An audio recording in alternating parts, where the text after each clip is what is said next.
Hi, this is Busy Pro 3 channel. In today's video, I will show you how to scan QR code and screenshot our photo.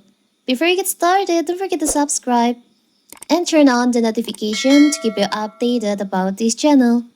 So let's go. So you've clicked a picture on QR code you couldn't scan earlier and store it in your gallery, or perhaps someone sent you a QR code as an image. Many people find themselves in this situation. The good news is that if you've clicked or received a picture of a QR code and save it into your gallery, you can scan it anytime at convenience. So how to do it? So simple. So I will show you that I have a picture, the QR code that I want to scan. And how to scan this QR code? It's so simple.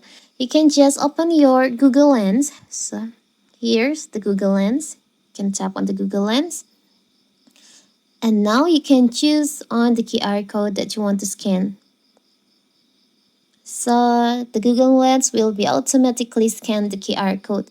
And as you can see, here's the link from the QR code.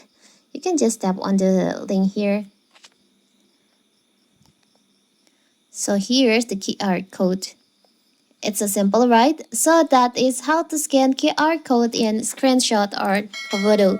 Don't forget to like and subscribe and turn on the notification to keep you updated about this channel. Thank you and see you!